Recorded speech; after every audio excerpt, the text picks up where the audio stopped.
اچھی اچھی غذائیں کھاتے ہیں تاکہ ہمارے جسم میں کوئی بیماری نہ ہو، اس لیے ہم اتنی اچھی اچھی غذائیں کھاتے ہیں.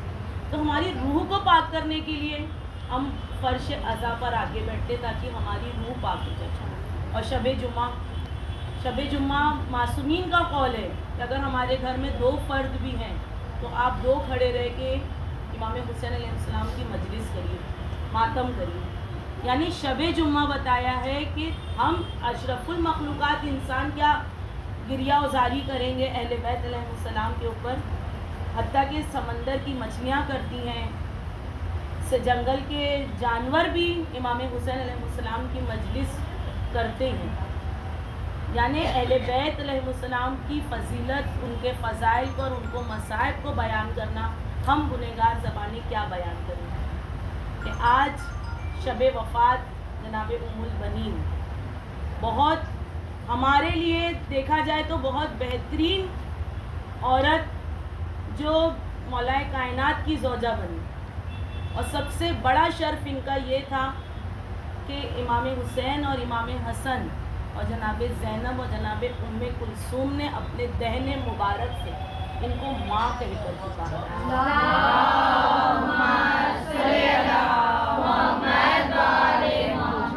بہت عظیم مرتبہ، بہت بلند ان کا مرتبہ. اور یہ عرب کے بہت بڑے شجاع خاندان سے یہ تعلق رکھتے ہیں.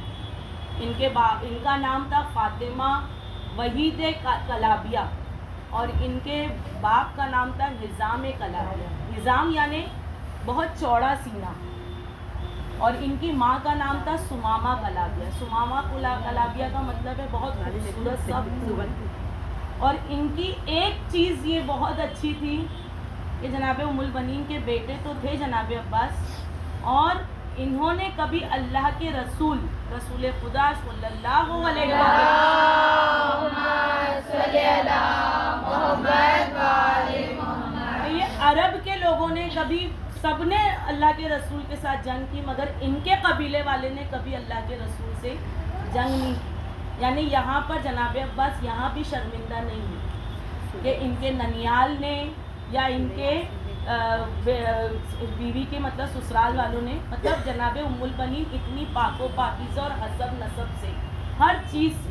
کہتے ہیں جناب ام البنین کا جو ننیال، ان کے جو نانی کے بھائی تھے تو اتنے بڑے وہ شہسوار تھے، مطلب اتنا ان کا نام تھا عامر بن طفیل. کہتے ہیں کہ لوگ جب آتے تھے ان کے قبیلے کے اندر داخل ہوتے تھے اور ان سے اگر کوئی پوچھتا تھا کہ آپ کہاں سے تعلق رکھتے ہیں، اگر وہ کہہ دیتے کہ عامر بن طفیل یعنی وہاں سے ہم تعلق رکھتے ہیں، تو لوگ ان کی گھر اس کی عزت اور احترام کرتے تھے لوگ. یعنی یہاں پر جناب ام البنین کوئی عام سے قبیلے کی شخص نہیں تھی. ایسے ہی نہیں مولا کائنات نے کہا تھا جناب عقیل سے کہ میرے لیے ایسی زوجہ کا وہ کرو کہ میرے لیے جو میرے اس سے جو اولاد ہوگا تو وہ امام حسین علیہ السلام کے ساتھ کربلا میں ساتھ ہوگا. ایسے ہی نہیں مانگا تھا جناب عباس کو جناب ام البنین سے. اور جناب ام البنین کی یہ چیز ہے کہ جب جناب ام البنین کی ولادت بھی نہیں ہوئی تھی تو ان کے بابا ایک مرتبہ کہیں اپنی جماعت کے ساتھ جا رہے تھے. جب کہیں جا رہے تھے تو وہاں پر انہوں نے رات گزاری. جب رات گزاری تو وہاں پر بہت زیادہ سرسبز درخت تھے، تو وہاں پر ان کے پاس ایک قطرہ کچھ ہاتھ پہ گرا. جب ہاتھ پہ گرا وہ قطرہ تو فوراً وہ قطرہ در بن گیا. اب جب در بن گیا تو ایک سوار آئے نظام کے پاس، جناب ام البنین کے بابا کے پاس، اور کہا کہ یہ در مجھے دے دو. تو وہ کہتے ہیں کہ اس کا تو مجھے پتہ نہیں کہ یہ کتنا مول رکھتا ہے، کتنی قیمت ہے اس کی، مجھے نہیں پتہ. یہ خواب میں وہ کہہ رہی. تو وہ خریدنے والے بھی کہتے ہیں کہ مجھے بھی اس کی حقیقی معرفت نہیں ہے کہ یہ در ہے کتنے کا. یعنی وہ بھی یہ کہہ رہے ہیں کہ مجھے نہیں پتہ یہ در کی کیا قیمت ہے. اس کے بعد وہ شہسوار کہتے ہیں کہ میرے پاس جو شخص ہے آپ ان کو یہ در دے دیجئے، ان کے پاس جتنے درہم و دینار ہے اس سے کہیں اعلیٰ یہ در ہے. تو جناب ہزام کہتے ہیں ام البنین کے باپ کہ کیا ایسی چیز ہے یہ در میں کہ جو اتنے بڑے درہم و دینار سے بھی یہ اعلیٰ ہے. تو وہ کہتے ہیں یہ بہت بلند چیز آپ کے پاس جو ہے یہ ابدی چیز یعنی آخرت تک کی شرف و بزرگی ہے اس کے اندر. آپ نہیں جانتے کہ یہ در کی کیا حقیقت ہے. تو جناب حزام ان سے کہتے ہیں کہ اگر میں ان کو دے دیتا ہوں تو وہ شہ سوار سے کہتے ہیں کیا تم اس کے وکیل گواہ بنو گے؟ تو کہتے ہیں میں ضمانت دیتا ہوں، میں کفیل بنتا ہوں، میں گواہ بنتا ہوں، آپ اس کو یہ در دے دیجیے. وہ کہتے ہیں اگر آپ نے یہ ارادہ کر لیا ہے، آپ نے یہ عزم کر لیا ہے کہ میں یہ در دے دوں گا اور آپ اس کے کفیل بنیں گے، گواہ بنیں گے، تو میں دے دیتا ہوں یہ در ان کو. بس یہ در دیتے ہیں اور ان کی آنکھ کھل جاتی ہے. اب جناب نظام آتے ہیں کہ یہ خواب کی تعبیر میں کسی سے پوچھوں. یہاں پر جملہ روک کے کہوں گی کہ دیکھیے تعبیر بھی خواب کی ہر ایک سے انسان کو بیان نہیں کرنا چاہیے. اب جب انہوں نے اپنے قبیلے کے لوگوں کے بہت جو نامور تھے ان سے کہا کہ میں نے ایسا ایسا خواب دیکھا ہے کہ میرے ہاتھ مطلب انہوں نے پورا واقعہ بتایا. تو انہوں نے کہا کہ تمہارے وہاں بہت جلد ایک بیٹی کی ولادت ہوگی اور وہ عرب کے جو سب سے بڑے ہمارے خاندان بنی ہاشم کا چاند ہوگا، اس سے تمہاری بیٹی کا عقد ہوگا اور اس سے جو بیٹا ہوگا وہ پورے قبیلے کا سردار ہوگا. بس یہ سنتے ہیں اور یہ گھر آتے ہیں. جب گھر آتے ہیں تو پتہ چلتا ہے کہ ان کی زوجہ حاملہ ہے اور جناب ام البنین کی ولادت ہونے والی ہے.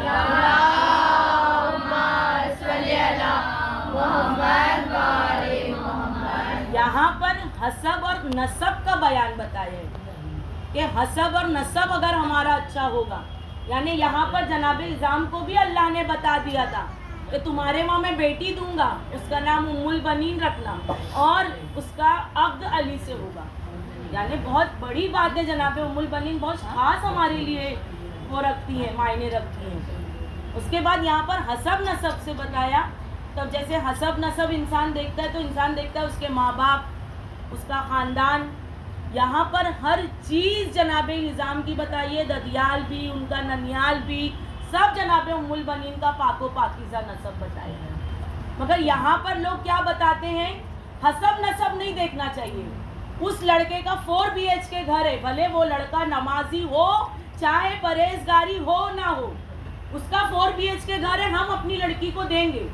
آپ کی لڑکی وہ 4 BHK گھر میں ہماری لڑکی رہ تو لے گی، مگر ہو سکتا ہے کہ اس کو دلی سکون وہ چیز سے نہ ملے، کیونکہ دیواروں سے سکون نہیں ہوتا ہے، گھر کے ماحول سے سکون بنتا ہے، لوگوں سے سکون ملتا ہے.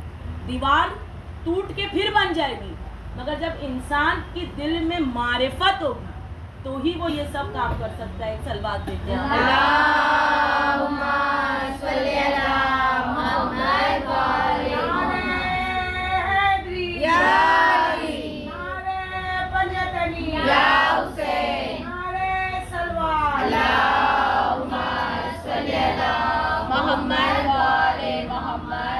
ایک شخص آتا ہے اللہ کے رسول رسول خدا صلی اللہ علیہ وآلہ وسلم اور کافی دیر تک اللہ کے رسول سے گفتگو کرتا ہے، بات کرتا ہے. تو اللہ کے رسول سے کہتے ہیں کہ تو سب سے زیادہ کیا پسند کرتا ہے، مال و دولت کہ حسب و نسب کو تو زیادہ پسند کرتا ہے؟ تو وہ حوازن کا رہنے والا رہتا ہے، وہ کہتا ہے کہ مولا سے کہ ظاہر سی بات ہے کہ میں حسب و نسب کو پسند کروں گا.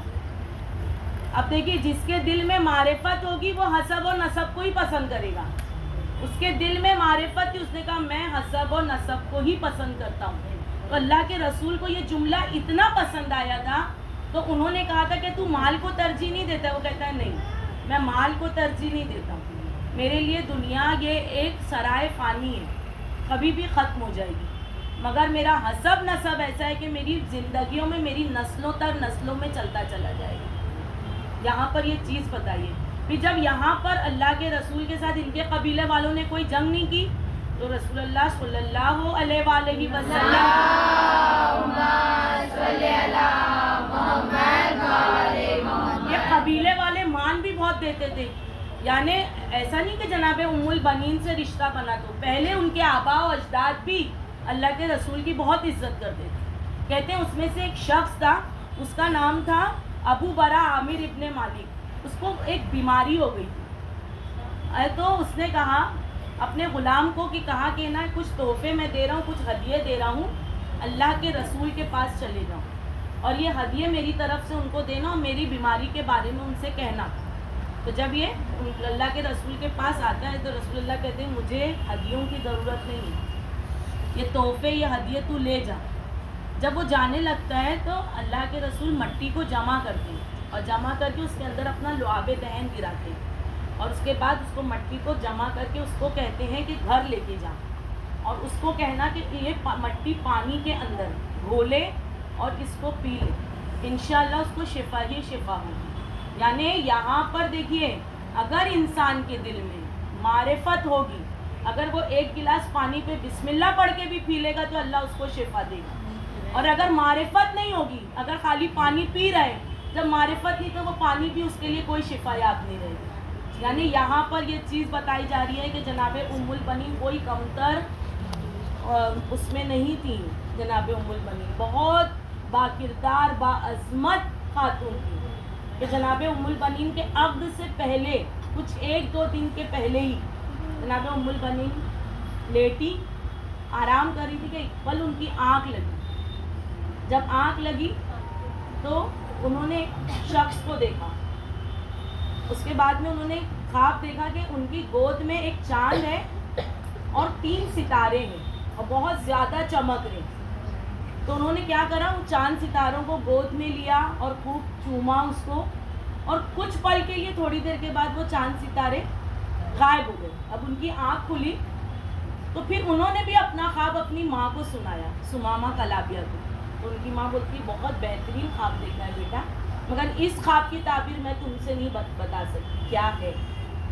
تو وہیں قبیلے کے کچھ تھیں, ان کے پاس گئی سمامہ کلابیہ اپنی بیٹی کو لے کے جناب ام البنین کو. جب وہاں گئی, جب انہوں نے سارا واقعہ سارا خواب سنایا تو جناب ام البنین سے وہ کہتی ہے اور سمامہ کلابیہ سے کہ تیرے لیے اور تیری بیٹی کے لیے بہت بڑی خوشخبری ہے کہ عرب کے ایسے شہسوار سے تیری بیٹی کا نکاح ہونے والا ہے جو خاندان بنی ہاشم کا جو شہنشاہ قمر ہے.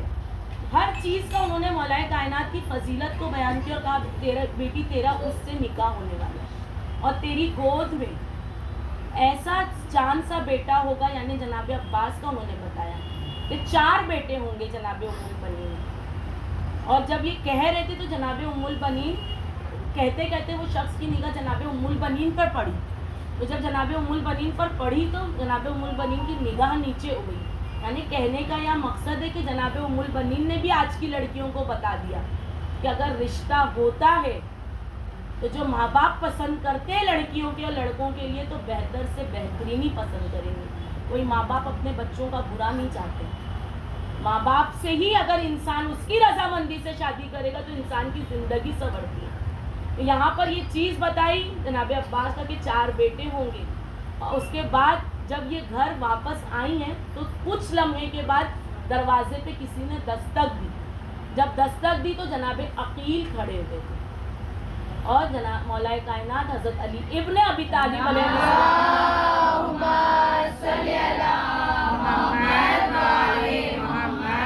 کا رشتہ لے کر آئے تھے. اور جناب ام البنین کا عقد 17 رجب کو طے ہوا اور 3 دن جناب عقیل جناب مولا کائنات جناب ام البنین کے گھر میں رہے تھے. عرب کا دستور ہے, آج بھی دیکھیے کربلا میں امام حسین نے یہ وعدہ کیا 3 دن میرے ظاہر کو بھوکا اور پیاسا نہیں رکھنا. تو یہ عرب کا دستور ہوتا ہے کہ جب ان کے گھر کوئی مہمان آتا ہے تو 3 دن ان کو مہمانی میں رکھتے ہیں. جب تیسرا دن ہو جاتا ہے تب ان سے پوچھتے ہیں کہ آپ کیوں آئے تھے, آپ کی کیا وجہ ہے آنے کی. ہمارے جیسے نہیں کہ آئے نہیں 1 گھنٹے کے بعد ہم پوچھنے لگے آپ کیوں آئے تھے, کیا بات ہے. وہاں 3 دن بھوک ناشتہ چائے ناشتہ کھانا سب کرایا جاتا ہے. اور اس کے بعد 3 دن کے بعد جب وہ 4تھے دن رکتے تو ان سے پوچھتے ہیں آپ کیوں آئے تھے, آپ پہ کیا وجہ, یا آنے کا مقصد کیا ہے. جب 3 دن وہاں رکے تھے تو جناب عقیل نے کہا تھا کہ ہم آپ کی بیٹی کا نکاح علی علیہ السلام سے کرانا چاہتے. تو سمامہ کلابیہ کہتے ہیں ماں اتنی خوش ہوئی تھی کہ اپنے شوہر سے کہی تھی کیا علی میرا داماد ہوگا. کیا رسول کا داماد میرا داماد ہوگا؟ یعنی بہت بڑی بات تھی جناب ام البنین کے ساتھ نکاح کرنا، جو کہ جناب ام البنین کو پتہ تھا کہ جناب زہرا کی اتنی اولادیں ہیں، وہاں پر ایک کنیز بن کر جائیں گی وہ، جو کہ قیصر روم کی پوتی تھی.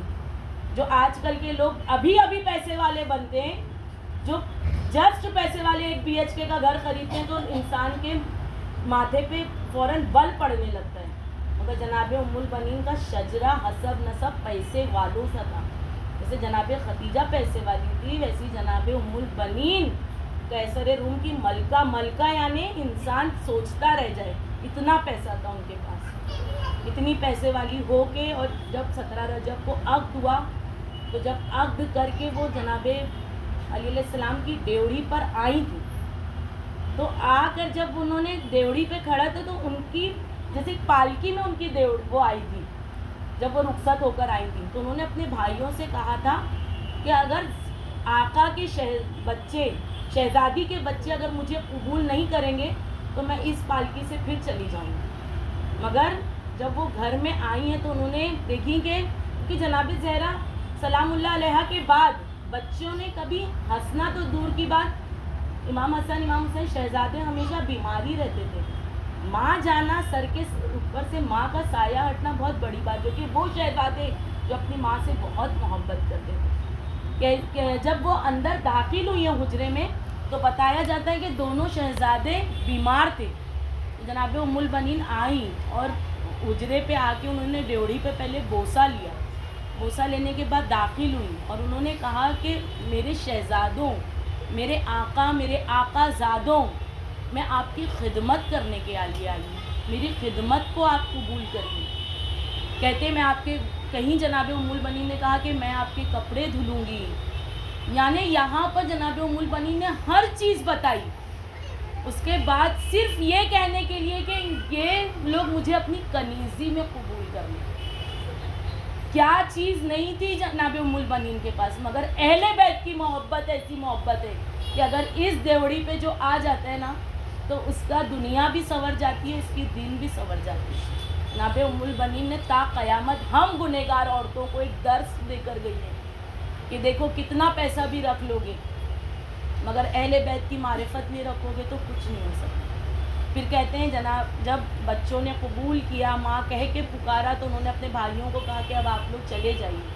پھر کہتے ہیں گھر میں رہی شہزادی، اور جناب ام البنین نے کبھی یہ احساس ہی نہیں ہونے دیا بچوں کو کہ بی بی زہرا نہیں ہے. کہتے ہیں مولا عباس کی ولادت ہوئی، چاند کا 14ویں کی چاند کی طرح چمکتا ہوا تھا جناب عباس کا چہرہ. اس وقت امام حسین علیہ السلام مدینے میں نہیں تھے. جیسے علی علیہ السلام خانہ کعبہ میں پیدا ہوئے، اللہ کے رسول کو دیکھا تب علی علیہ السلام نے آنکھ کھولی، تو یہاں پر جب تک امام حسین کو نہیں دیکھا تھا مولا عباس نے اپنی آنکھ کو نہیں کھولا تھا. جناب ام البنین نے کہا کہ آقا ابھی تک بچے نے آنکھ نہیں کھولا ہے. امام حسین علیہ السلام نے جیسی گود میں لیا فوراً مولا عباس نے آنکھ کھولی اور فوراً اپنے بابا کی طرف مخاطب ہوئے، کہا بابا آج سے یہ بچے کی پرورش میں کروں گا. جناب زینب نے لی گود میں، کہا بابا آج سے اس بچے کی پرورش میں کروں گی. بہت خوش نصیب جو جناب زینب اور امام حسین نے جناب عباس کو پالا. اور جناب عباس کی بھی، ام البنین کی بھی یہ تربیت کو دیکھیے کہ انہوں نے کہیں پر اپنے بیٹے کو یہ نہیں کہا کہ امام حسین کے برابر کہیں بھی بیٹھنا، کہیں پر بھی یہ جملہ نہیں کہا. مطلب یہاں پر ہر چیز جناب ام البنین نے اپنے بچے کو سکھاتی رہی. اور آج جو شب وفا جناب ام البنین کی، کہ ان کے دسترخوان سے اور ان کے پاس سے جو آتا ہے نا وہ کبھی کنیزان سیدہ خالی نہیں جاتا. کل شب وفا، آج شب وفات، کل وفات کا پورا دن. اپنے گھر میں کچھ تھوڑا سا چاول بنائیے، کچھ میٹھا سامان بنائیے، اور نظر دیے جناب ام البنین کی. سالوں سال کہاں سے رزق آئے گا ہمیں نہیں پتا، کہ ان کے توسل سے جو مانگتے ہیں نا وہ جناب ام البنین دیتی ہیں. کہ جناب ام البنین کا لوگ دسترخوان کرتے ہیں اور کہتے ہیں کہ آؤ ان کے دسترخوان سے آ کے کھاؤ. کہ اہل حجاج مدینے کے رہنے والے لوگ ہیں ان لوگ، اور ان لوگ جو لوگ حج پر آتے ہیں ان لوگوں کو یہ لوگ دسترخوان پہ کھانا کھلاتے ہیں. تو ان لوگوں نے کہا کہ آج ہم دسترخوان کریں گے ولیمہ، جیسے جناب ام البنین کا زوجہ مولا کائنات حضرت علی ابن ابی طالب علیہ السلام، سب سے کہا کہ یہاں پر کھانے کا دسترخوان ہے، اور یہ لوگوں کا رواج بھی رہتا تھا کہ مطلب جناب ام البنین کا دسترخوان کریں. تو لوگوں کو انہوں نے دسترخوان بچھایا، جتنا سامان رکھا تھا دسترخوان پہ انہوں نے رکھا. مگر جہاں پر امام بارگاہ تھا، جہاں پر دسترخوان بچھا تھا، تو اسی کے بازو میں ایک المدغو بن جنبز نام کا ایک آدمی تھا. تو وہ دروازہ کھول کے باہر جب نکلا تو اس نے کہا کہ یہ کیا ہو رہا ہے؟ تو ان لوگوں نے کہا کہ ہم جناب ام البنین کا دسترخوان کرتے ہیں، نذر دلاتے ہیں، لوگوں کو کھانا کھلاتے ہیں، ان کے نام پہ تقسیم کرتے ہیں ان کو.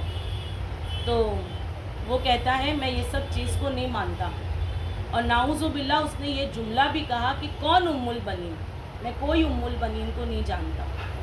اور اس نے اہل بیت علیہ السلام پر سب کی یعنی لعنت بھی بھیجی ملعون نے. اور وہاں پر بہت ساری کھانے کی دیگچیاں رکابیاں رکھی تھی، اس نے پیر سے اس کو مارا، سارا کھانا پلٹ گیا، سب چیز پلٹ گئی. اب جب ظاہر سی بات ہے جب سب چیز پلٹ گئی، کھانا پلٹ گیا، تو لوگوں نے اس سے نہ اس کو مارا نہ اس کو کچھ کیا، بس ہاتھ بلند کر کے کہا کہ یا ام البنین آپ اپنی کرامت دکھائیے اگر آپ ہیں تو. بس کہتے ہیں کہ فوراً وہ جو تھا شخص وہ زمین پر گر گیا، اور جب زمین پر گرا تو اس کے پیٹ میں شدید درد، کہتے ہیں اس کی پیٹ کی آنتیں سب چپکنے لگی تھی، اتنا مطلب اس کو پیٹ میں شدید درد تھا. اس کے گھر والوں نے فوراً اس کو پاس کے ہسپتال میں لے کر گئے، مگر ہسپتال میں جائے تک اس کا دم نکل گیا. اس کے گھر والوں نے ان لوگوں سے معافی مانگی، کہا کہ ہم لوگ اس کی طرف سے آپ سے معافی مانگتے ہیں. جناب ام البنین کبھی کسی کا برا نہیں چاہتے ہیں، کسی کے لیے نہیں. یہ چیز ہم کو بتانی ہے، ہم کو دکھانا تھا کہ دیکھیے یہاں پر اگر ہم دو راستے اللہ نے ہمارے لیے رکھے، ایک جنت کا اور ایک جہنم کا. کنیزان سیدہ، اگر ہم جہنم کے راستے پہ چلنا چاہتے ہیں تو ہمارے دل میں معرفت کم ہوتی چلی جائے گی، اور اگر جنت کا راستہ اختیار کرنا ہے تو دنیا بھی ہمارے لیے اور آخرت بھی. کنیزان سیدہ، یہ آج دعاؤں کا وسیلہ ہے کہ دیکھیے ہر جگہ آگ لگ رہی ہے، ہر جگہ بلڈنگ گر رہی ہے، مگر خدا نخواستہ کوئی یہ نہیں کہہ سکتا کوئی شیعہ کے ایک آنکھ یا ایک بال باقا ہوا. یہ سب میرے مولا عباس کا معجزہ ہے، یہ میرے ام البنین کا کرم ہے ہمارے اوپر، ہم شیعوں پہ، کہ ہم سب یہاں اکٹھا ہوتے ہیں اور جناب ام البنین ہماری حفاظت کرتی ہے. یہ کرم ہے میرے مولا کا. تو ہم لوگ کنیزان سیدہ کبھی بھی شب جمعہ ہو یا وفات ہو یا کچھ ہو تو ہمیشہ کوشش کریے اہل بیت کے فضائل کو بیان کریں، ان کے فضائلوں کو بیان کر کے روئیں، مصائبوں کو بیان کر کے روئیں کہ جناب ام البنین وہ ہستی ہیں کہ جو یہاں آئیں تو ایک کام جیسے کرنے کے لیے آئی تھی، وہ ایک کنیزی کے لیے آئی تھی. کربلا کیوں نہیں گئی تھی جناب ام البنین؟ کہ جناب صغرا کو وقت پر دوا دینی تھی جناب ام البنین. یہ تو جن کے 4 بیٹے کربلا میں شہید ہو جائیں اور ماں ان کے ساتھ نہیں رہے. جناب علی اکبر کے ساتھ تو جناب ام لیلہ تھی، جناب علی اصغر کے ساتھ تو جناب رباب تھی، جناب عباس کے ساتھ جناب 3 بھائی تھے مگر جناب ام البنین نہیں تھی. کیا وہ امام حسین علیہ السلام سے کہتی کیا میرا امام؟ مگر انہوں نے کیا کہا؟ میں میری بیٹی صغرا کو چھوڑ کر نہیں جا سکتی. وقت پر دوا دینا تھا جناب صغرا. ایک مرتبہ جناب ام البنین نے صرف جناب عباس کے پاس آئیں اور سر پہ ہاتھ رکھا عباس کی اور کہا عباس تو بھی علی کا بیٹا ہے اور حسین بھی علی کا بیٹا ہے، اور تجھے علی نے سپرد کیا حسین کے غلامی میں تھوڑی دیا ہے جو تو حسین کا غلام بن کے رہتا ہے. علی جناب ام البنین کی یہاں تربیت دیکھیے کہ جناب عباس کو انہوں نے کیا تربیت دی تھی.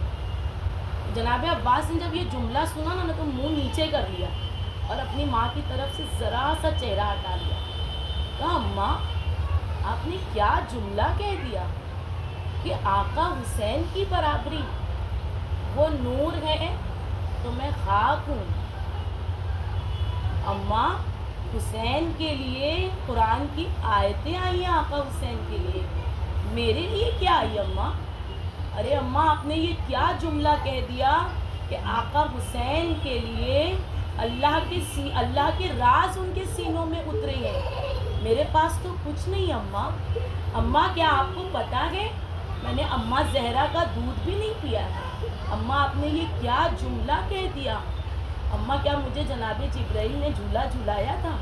کیا اماں میرے لیے کسی نے چکی پیسی تھی؟ کیا اماں میرے لیے کوئی پیغمبر نے دوش پر بٹھا کے مجھے سواری کرایا ہے؟ کیا اماں میں اللہ کے رسول کے ابا میں آیا ہوں؟